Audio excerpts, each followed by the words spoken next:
Roadhouse, whatever. I was never a big fan of that movie. My brother loved that movie. I never really got it. Every time I watched it, I was like, this is the guy we're supposed to be afraid of? Really? Yeah, I don't see it. Now, maybe you could make the point, well, that's the character. That you take them a little kind of look past. Not necessarily powering over you. And I'm sorry, I just don't see it. People were reminding me about Red Dawn. Yeah, Red Dawn was really good. Really?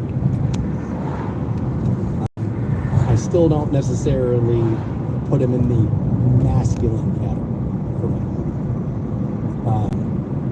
Jamie says, let's not forget, he's like, as you're knocking him for Dirty Dancing and Ghosts, he's like, don't forget about that Wong Fu movie. It's like, yeah, you know what? You're not wrong there. Jamie also reminded me of this. He's like, we're talking masculinity. He's like, and nobody's going to mention this dude? Fair point, Jamie. For those of you that don't know, that's the entry theme music for the one, the only, Randy Macho Man Savage. And he was known as the Macho Man. And so you would have to be right. You would have to be right. Taylor's asking me about Liam Neeson. Yeah, I suppose. I mean, once you get him in those Taken movies, you know, he kind of comes off as that. I don't know if he would have ever been seen as that without that franchise. Now, that might be me forgetting some of the movies he's made before it, and I don't have IMDb pulled up right in front of me, so maybe I am doing that. If memory serves, that kind of kicked off that end of his career of his movie. I guess I can be right. I like Liam Neeson. I don't necessarily have like a love of him. I haven't seen like everything he does because, oh my God, he's in that. I want to see it. I got asked a lot about Keanu Reeves. Yeah, Keanu, here's the interesting thing about him and his masculinity, is that why I would think he is masculine is because Keanu Reeves is what everybody says they are. Okay, I'm gonna go quickly. He doesn't care. Okay. I love you. Love you. He just lives his life. Lives how he wants to live. That's a man to me. You know what I mean? So I'd give him that. He doesn't necessarily come off as like physically impressive. And we know The Matrix was, well, literally The Matrix and movie magic and all of that, right? For me, Keanu's almost more well known for who he is as a person versus even some of the roles he's played. He's a little docile. He's a little passive as a person. That's why a lot of people really like him. He says, he comes off as like a great, like just guy. I don't know if that necessarily rings out as masculine. I guess you could go with the motorcycle ride and that kind of stuff. Okay, that's probably fair. We could probably put that in there. Keanu Reeves is, he's an actor I would want to spend some time with. They asked him once in an interview. It was Stephen Colbert, as well. Asked Keanu Reeves once, what do you think happens when we die? And I thought he gave the best answer I've ever heard. He just kind of paused, and he looked back at Colbert and said, I know the people who love us will miss us. And like, that was a profound statement, in my view. And it's one of the reasons why I like him. He didn't rush to tell you how he knew he was right about something. He didn't rush to kind of try to make somebody feel stupid for not thinking what he thought. He hit you at that human level with a dose of reality. Because that is what will happen when you die. The people who cared about you will miss you dearly. I don't know why that has stuck with me. It's one of those things, in a world full of quotes attached to an actor's face, and we don't know if they said it or not. When I saw that video, I was like, that's profound. And more people should really look at the world through that filter. And by more people, I mean me. You know what I mean? And so that, to me, he has a very grown-up, I don't know if we can call it male, but adult view of things. And that, to me, is being an adult male then automatically kind of becomes a little bit more masculine. I hope I'm saying that properly enough. But he's not physically impressive, but his I hate this word, but his vibe, right? His vibe is, I guess, sort of manly. He's genuine is another way to say it, right? He's genuine. Thank you, Kelly, for that. That's another way to say it. I got asked a lot about Chuck Norris. I can't push back on him being a masculine figure. I just don't care about Chuck Norris at all. Like, at all. I didn't care about him growing up. I didn't care about him in the resurgence when memes first started to become a thing on the internet 10 years ago. I didn't care about him then, and I don't care about him now. If I'm honest, he always felt like Dollar General version of an action star to me. He always felt more GoBots than Transformer to me. He just felt like a B-movie guy. That it was like, dude, the only reason you're in this is because you do know how to karate chop. Like, you have zero acting ability at all. I mean, Chuck Norris is one of the worst actors I have ever seen in my life. I think some of the best acting he did was with, hey, do you want to attach this gym to the back of your bedroom door and then get the body I have? That's the best acting Chuck Norris ever did. Welcome back to the program. And you guys got a lot of suggestions for masculine dudes. Jerry Seinfeld was looking for more masculinity to come back. Got a lot of Harrison Fords. I don't know, man. Like, for me, his biggest role will always be, now this is for me, his biggest role will always be Han Solo. And Han Solo wasn't masculine. Han Solo, what made him great is he was a sarcastic dude who was using his mouth and his guile and his wits to get out of problems versus like, I'm mad, Hulk smash! Right? So, like, I don't find that to be, I don't know, masculine. He was a good character. Indy, again, I mean, the man was literally afraid of snakes. Like, I don't know if you know what I mean? Like, Indy's whole thing was he had fear. I don't know if that would necessarily be masculine. They were good movies. I don't know if that means the same thing. I just don't see it that way. There was a lot of Jason Statham's and, you know, all of that. Some people got upset about the fact that I'm not into the Jean-Claude Van Damme movies. You know, this is more Seagal, but like the 3-word title, right? And like that whole thing that got really annoying. I said Bloodsport was just okay. And people got like, dude, what the hell are you talking about, man? Bloodsport's amazing. It's like, nah, it really isn't. Like, it's just like, for me, it's just not my thing. You know, I got a lot of Schwarzeneggers. That's a masculine dude. Schwarzenegger, you know. I mean, the man literally got a big body by lifting milk gallons. You know what I mean? That's a masculine thing, for sure. So we talked about that a little bit this morning. Also, a woman who says that men are afraid of women, and she blamed pornography now as like they don't have motivation to go out and ask women out. She blamed the social media apps for being a little too easy to ask a woman out digitally without the rejection, the fear of that in person. And like, I think she was a little bit right about that.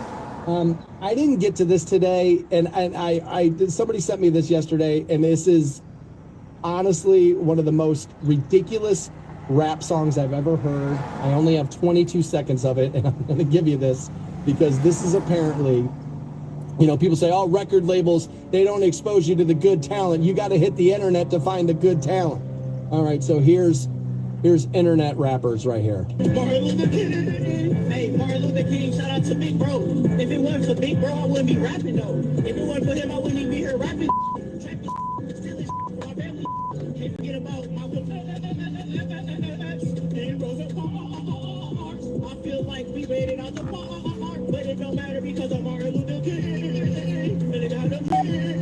Yeah, I think I'll stick with the record. You can keep that. Aside from that, I'm done for the day, I'm done for the week, and then I'm also done for next week too. Today's my final day this week. Taking a little bit of a break, spend some time with the family, stay safe out there, be good to one another. Meet me here, well, it will be a best of show. I'll be here about a week from now here at Rock 106.9. Hopefully you have a great afternoon, and hopefully I run into you somewhere around town. It is Ryan here, and I have a question for you. What do you do when you win?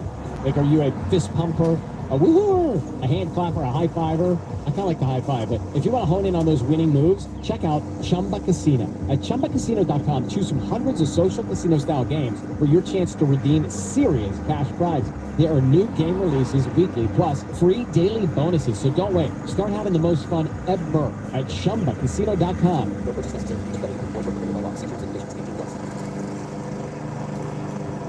Throughout their life. And like I said, I'm close to plenty of people who are on their journey of sobriety. And I view marijuana, even though I believe it is addictive, and I've seen it be addictive in my life and other people's lives, that I don't feel as if it holds the same dangers that other drugs. America's done a bad job with the word addiction, because unless you're laying in the gutter with a needle hanging out of your arm, people don't think addiction is a thing. Like, that's a bad baseline. That's a bad baseline. But I don't feel as if marijuana holds some of the same dangers as some of the other, like, hardcore narcotics. Right? Much like cigarettes are addictive, I don't feel like they hold the same danger that heroin. They're very dangerous. I view heroin as much worse. Again, I've used the word view now about 11 times. I mention it because Jelly Roll, who we made you aware of via Neutral Tuesday a while ago, a couple of years ago, but obviously you know this. Nope, you're not going to know that because it won't play on that bus, but we'll play on this one. He's that guy. For anybody that did not know, he's that guy. And he's been open and honest about his struggles with substances, you know, and that's a very popular thing for especially a musician, right? To be open and honest and write the songs about it and expose and all that. And I'm fine with it. I really am. I think what he said about marijuana is a little, I don't know, crazy's too far, but it's a little strange. He was being interviewed by Taste of Country Nights and was asked bluntly, are you still smoking marijuana in your newfound desire to live a healthier lifestyle? Right? Because he's been trying to eat better and work out a little bit more and leave some of the other, you know, things behind and, you know, try to get his health. I need the back supporter, sweetheart. You know, like you can push Jelly the Roll back, answers the make question by back saying, straight. quote, I get in trouble for this I know all what you the mean. time, but my stance on you marijuana see will how always be the wraps same. around your, I believe marijuana has helped me in so many shoulder. regards with my anxiety. Oh, your shoulders? Yeah, like We'll you, stop they there have and I a will poster say, you yes. can do like this. A lot of At least people I'm gonna go straight because like There's a term like for my that. back is. Did you see It's how I'm called walking? self-medicating. Like I feel like it. That's what the term is. And that's what you. you were doing. Love you. Now that sounds Hi. like I'm waving my finger in his face, yelling at him for doing that. I'm not. But that's the reality of what it is you're doing. Good that you're bringing. If you're of the belief you would rather smoke okay. weed to handle anxiety than take something from like the pharmaceutical companies, I could understand that view. I can understand.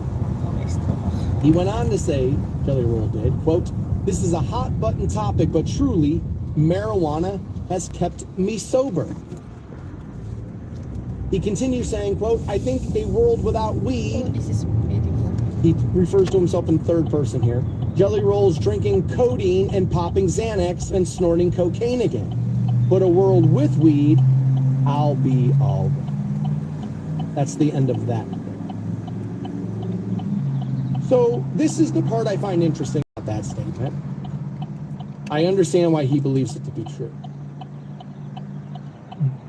But I would ask, when you were drinking codeine, otherwise known as lean, and you were popping those Xanny bars, and you were snorting cocaine, were you smoking weed all throughout that? The answer is yes, right, Jelly Roll? It's not like you were drinking codeine. It ain't like you were out there on them street corners double cupping and weren't smoking blunts. Like, dude, come on, right? So I guess my question is, if the weed can keep you off those substances now, why didn't it stop you from entering into substances before? Or why didn't you realize then, like, all I need is this one right here, I can just set this up. Or is this the more likely scenario? You've stopped all those other things, and now your marijuana use has tripled. And that's why you're holding on to it for dear life. And telling people, I understand this is like not necessarily the right thing to be saying right now, but this is what's going on in my life. Yeah, just like we let you know, Jelly Roll, that what you were doing was self-medicating, what you're doing now, what that term is called transference. You went from these things you were reliant on, and now I can let them all go but this one thing. I notice you can't let it go, so I'm sure that means it's not at all addictive. But like you're having problems letting that one go. You're holding on to its keeping. If you truly believe that, I'm okay with it. Because I want you to not do those other things. If they were negatively affecting your life, and I would think taking Xanax, snorting cocaine, and drinking codeine as often as he was going to negatively affect you. For sure. And this is where the money conversation comes up, right? No, he sold 150 million records or whatever, blah, blah, blah. He's making the money. And I always say, well, so money does matter. You ever notice that? Money never matters until we want to excuse bad behavior away. And then if they've made a bunch of money, all of a sudden it's like, well, they're making money, they're fine. It's like, that's not a good baseline about whether or not somebody is okay. Like, Robin Williams was making plenty of money. Was he okay? Thank you. Like, that's not the thing. That cannot be the only metric we use to do it. There's a term for what he's doing. Again, this would be the third term we've talked about. It's called Hollywood sober. And plenty of people are Hollywood sober. As a matter of fact, I was at a concert at Blossom with another radio reporter, and she is a sober person. I didn't know her all that well. She offered to drive me out of Blossom to drop me off to where we had left our cars. And we were walking back to the car, and I had a joint in my pocket. I pulled it out, and I said, hey, are you sober, or are you, like, Hollywood sober? And she's like, I'm sober. Right back in the pocket. Okay, I can respect that. Just wanted to know where you were, wanted to be friendly. You're offering me a ride. Was going to try to help out here a little bit, right? And do that whole thing. But Hollywood sober is for sure a thing. What I'm about to tell you is anecdotal, and it does not mean it will happen to everybody. You're late already. But my buddy Mikey in Oregon had been sober. 10:22. He was a meth head. Next thing you know, Mikey started drinking. I'm sorry. And started smoking weed. I'm late. And he was sitting at the table telling us all how, well, dude, like, I didn't have a problem with weed. Later. I didn't have a problem with alcohol. Have a good I had day. a problem with I need to methamphetamine. poop. Okay. No, that's just a stronger drug than these two combined. You drink every day, you smoke weed every day, you have a problem with these, you just don't see the effect of that the way you do this. Skip to the end of the story and tell you the good part? Sure. Yep, you guessed it. Mikey found himself back on methamphetamine because he was anything but sober, and sure enough, Mikey died. Welcome back to the Stansbury Show on Rock 106.9. I talked a little bit about Jelly Roll saying that weed keeps him sober. Like, I don't want to be too critical, man. Like if you're staying off of cocaine and Xanax and all the other stuff you were doing, and that's how you're doing it, God bless you. Getting your addiction under control, I mean, by any means necessary there, right? I mean, essentially. I don't know if I would qualify that as sober. Like, I smoke marijuana, will occasionally have a beer. I no longer do cocaine or hard drugs the way I once upon a time did. I don't view that as me being sober from those things. I just don't do those things. To me, sobriety is sobriety. Now, maybe I have an old school version of the term I'm using. Maybe I do, right? But that's how I would view it. It's like, no, you're off it. Now, people will push the boundary here and say, well, what about coffee? Are you sober if you're drinking that? It's like, yeah, I would have you sober if you're drinking coffee. And again, a lot of times the coffee and the sugar and the donuts and the thing, that's transference. It's like addicts kind of crave the sugar, right? It kind of happens when they're coming off the drugs. That's part of the thing. It's transference is what that's called. And we talked about that a little bit with Jelly Roll. A couple of listeners of mine sent in their stories about, or where they are in their journey of this. And one of them says, been about 6 months since I quit drinking alcohol. It was just on a whim, Stansbury. I wasn't like an alcoholic. I didn't even feel dependent on it. I would only have maybe a beer or two on like a Friday or Saturday night. But I just decided to stop doing it to see if I would notice a change. And let me tell you, it is noticeable, especially on Sundays, as I don't drag as much in the beginning of the week and the like. If you, I guess maybe you'd have a couple of beers Saturday or Sunday night to like unwind. And I got a few of you saying that. Oh yeah, it's been about a year since I've had any alcohol whatsoever. I've noticed a little bit of a difference. Yeah, I mean, I had a buddy tell me this once. It was a bar owner, actually, who told me once that getting drunk is borrowing happiness from tomorrow. And there is some truth in that, and there are downsides.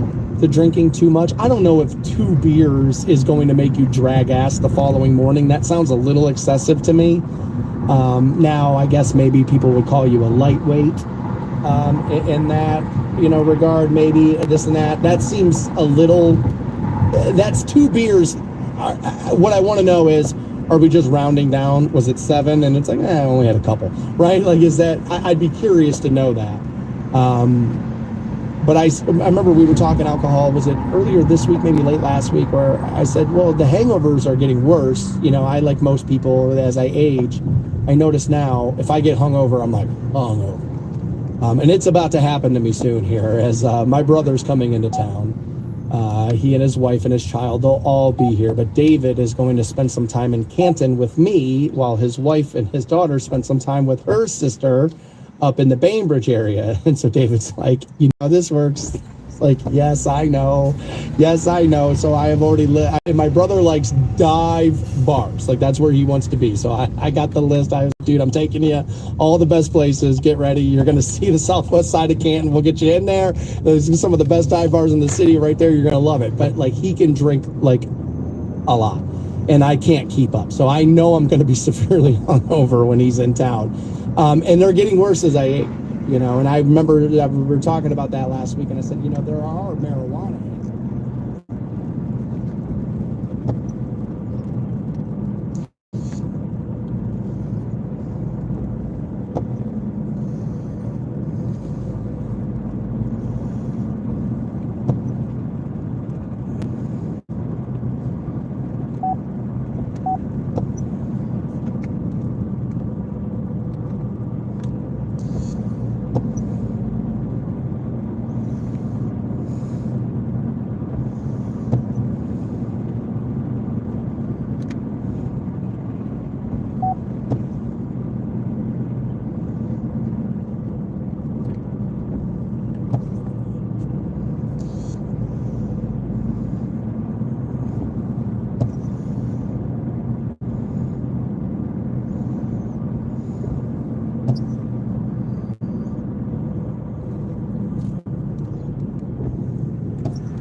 And apparently they gave him another prescription to help with the craving, and he said it totally eliminates.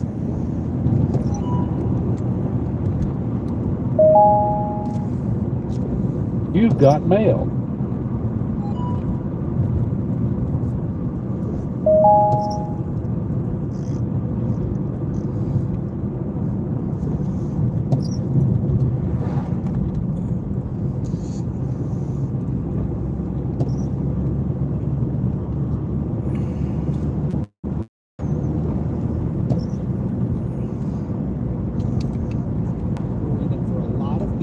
Maybe not all, but for a lot of people, what's going to happen is it will flick that switch, and you're going to have the thing you really want sooner or later. And I told this story before we went to break about a guy I knew. His name was Mikey in Oregon, and Mikey had been off methamphetamine for years.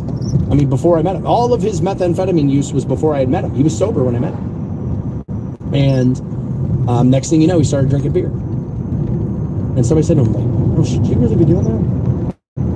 And then the one night we were all hanging outside of this place. It's called Cedarwood. We were out in front of the Cedarwood, and a joint started going around us. And he hit that.